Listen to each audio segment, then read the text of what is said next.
ഗുജറാത്തിൽ പോർ വിമാനം തകർന്നു വീണ് പൈലറ്റ് മരിച്ചു. കോ പൈലറ്റ് ഗുരുതരാവസ്ഥയിലാണ്. കൂടുതൽ വിവരങ്ങളുമായി പി ബസന്ത് ചേരുന്നുണ്ട്. ബസന്തിലേക്ക് എത്താം. എന്തായാലും ഗുജറാത്തിൽ ഈ പോർ വിമാനം തകർന്നു വീണാണ് ഇപ്പോൾ പൈലറ്റ് മരിച്ചിട്ടുള്ളത്. കോ പൈലറ്റ് ഗുരുതരാവസ്ഥയിലാണ് ഉള്ളത്. എങ്ങനെയാണ് ഈ വിമാനം തകർന്നത്, എന്താണ് സംഭവിച്ചത് എന്നുള്ള കാര്യത്തിൽ കൂടുതൽ സ്ഥിരീകരണം വരേണ്ടതുണ്ട്. ബസന്ത് ചേരുന്നുണ്ട്. ബസന്ത്, എപ്പോഴാണ് ഈ അപകടമുണ്ടായത്? എങ്ങനെയാണ് ഈ പോർ വിമാനം തകർന്നു വീണത്? ഈ ഒരു കോ പൈലറ്റ് ഇപ്പോൾ ഗുരുതരാവസ്ഥയിൽ തുടരുകയുമാണ്. ജഗ്വാർ വിഭാഗത്തിൽപ്പെടുന്ന വിമാനമാണ് ജാംനഗറിൽ തകർന്നു വീണത്.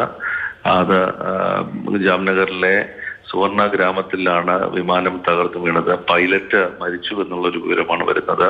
കോ പൈലറ്റിനെ ആശുപത്രിയിൽ പ്രവേശിപ്പിച്ചിട്ടുണ്ട് എന്ന് വ്യോമസേനാ വൃത്തങ്ങൾ അറിയിച്ചിട്ടുണ്ട്. ഏകദേശം 1 മണിക്കൂർ മുമ്പാണ് പാടത്തിൽ വിമാനം തകർന്നു വീണത്. വിമാനം പൂർണ്ണമായി കത്തിയമരുകയും ചെയ്തിട്ടുണ്ട്.